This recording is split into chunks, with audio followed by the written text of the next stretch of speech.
You're simply the best. Better than all the rest. Hello and welcome back to the channel, it's JPA here. In today's video I'm going to be discussing Dundee United versus Rangers tomorrow at Tannadice. If you're new to the channel, please think about hitting that subscribe button. And we'll just get straight into this video, guys. So as I said, Dundee United versus Rangers tomorrow. It's a 12 noon kick-off again. Again, it's available on Sky Sports. It'll also be available on Rangers TV as well if you're struggling to get the game on. It's going to be an interesting game, this one. On paper, Rangers should absolutely roll over the top of them, but as we all know, the game's never played on paper, and it is going to be quite a difficult match for us. I'm thinking that it'll be similar to this the Ross County game. I know that's kind of contradicting myself because I said this will be a tough game and we kind of made light work of it against Ross County, but I think it's just how hard working this Rangers team is right now that they are making these very difficult games seem very, very easy. Dundee United, if you look at the form, they lost their most recent game against Livingston 2-0 away. So it was a disappointing result really if you think about it. Livingston, you really shouldn't be losing to them, but look at us, we drew 0-0 there, so it can happen. Livingston are a good team on their own patch, so I wouldn't look too much into that result. The one before that was 2-1 win against Hamilton at home. That was a lot more comfortable for Dundee United, and the one before that was a 0-0 draw against St Johnstone in the Cup, where they managed to win 4-3 on penalties and get themselves through. So their form is kind of here nor there. I think they've improved since we played them last at Ibrox, in a game that we massively dominated and managed to win 4-0. I don't know if you remember that game, but it was quite a feisty affair. This is the game where Morelos got the stud marks in his leg. No red card when it was clearly, when you look back on it, a straight red, unless you ask Michael Shooter, of course, on Sports Scene. But yeah, it was a feisty game. There's a couple naughty challenges in there, and I'm expecting it to be twice as difficult at their home ground.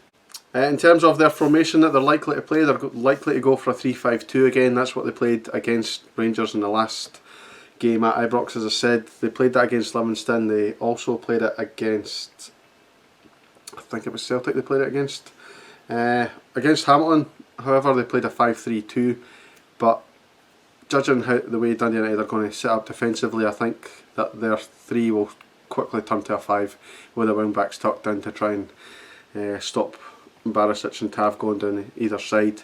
But as we've seen, the movement of our front 3 and even the midfield players and that, it doesn't restrict us. If somebody blocks off that one, the avenue going down the wings, then we'll hit them through the middle. We'll drag players out of position. I think is very crucial for Morelos to have a good game.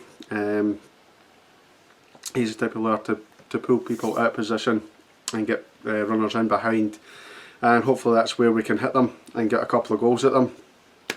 Now there is this narrative in the media that they're missing 9 players through COVID. That is complete nonsense. Well, they are missing 9 players. Only one of them is a first team regular, and that's Nicky Clark. The rest are kind of fringe players who come in now and again, and youth players and what have you. So this narrative of the media suggesting that Rangers are playing a depleted team is just nonsense, and it's just to pretty much just to wind up Celtic fans. I know wind up Celtic fans, but it gives them ammunition. If we go out and win 3-4-0, then you know what's going to happen. Opposition fans are just going to go, but you might have beat them there, but they had players out with COVID and all this nonsense. I wouldn't look too much into that. They have got big players in their side. They've got Mark Reynolds, Lawrence Shankland, Mark McNulty, the striker up front, who used to play for Hibs, and Benjamin Siegrist as well. So they've got a number of options in there. They've got good players. Interesting to see this front 2 of Shankland and McNulty. Recently McNulty's been playing off Nicky Clark, and it's been a very successful partnership up front. So we'll be interesting to see if that can continue with Lawrence Shankland, who we all know is a fantastic forward player who does get you goals. In terms of league position, they're sitting 6th in the league, which is mid-table. I'm pretty sure, if that's no bang on or just about there, what I predicted at the start of the season in my prediction video. In terms of Rangers though, we'll move on. We've obviously broke down Dundee United. We've done it in the last video as well when we played them. We know how they're going to set up, but it's all about what Rangers do. As I've said on this channel before, and it is a cliche, Rangers can only beat themselves right now, and if they don't play the way they can play, then they might not get the chances to win the game. But I'm pretty sure that we will. We'll take the advice of Michael Beale, Steven Gerrard, Gary McAllister and all that lot, who seem to be really astute tactically. They know exactly what teams are going to do to them, and we know exactly how to counteract that and play our own game. Will be interesting. If you look at the team news, there's no fresh injuries from Thursday, which is absolutely fantastic news. Ryan Jack and Helander should be back in contention. Whether that means they'll start or play one apart or no, remains to be seen. Obviously we've got a big squad now, and we've seen that when we made 7 changes in the last game. I'd imagine a few changes will be made again. I'd imagine Tav will start. In fact, I'm pretty sure Tavernier will start. I think Morelos will start. I think Roof might come in. Helander maybe, I'm not too sure about that one. I'd expect McGregor to be back in goals. But apart from that, it's really hard to predict what the starting lineup's going to be. The only other injury we've got is obviously Katic. He's out for a number of weeks. It's not too far away. We've not really missed him since he's been away, but he's going to make such a huge difference when he comes back, and we've got that option him as well to change things up and strengthen at the already solid backline. So it's now time for my prediction. That's probably why you're all here watching this video. I'm going to go positive.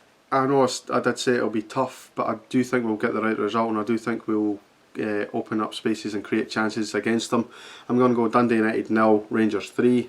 Goal scorers of Roof, Tav and Aribo. I didn't really explain any of them, to be honest. They're all good players and they are all capable of scoring. Tell me what you guys think down below, what you're thinking for the score. My son Robert has just texted me his prediction. He didn't know what my prediction was, but he's also gone 3-0. He's gone Tavernier with 2 and El Buffalo with the 3rd. So that's the video done, guys. Thank you very much for watching. One quick thing before I say, I've not really touched on this one Algeria situation.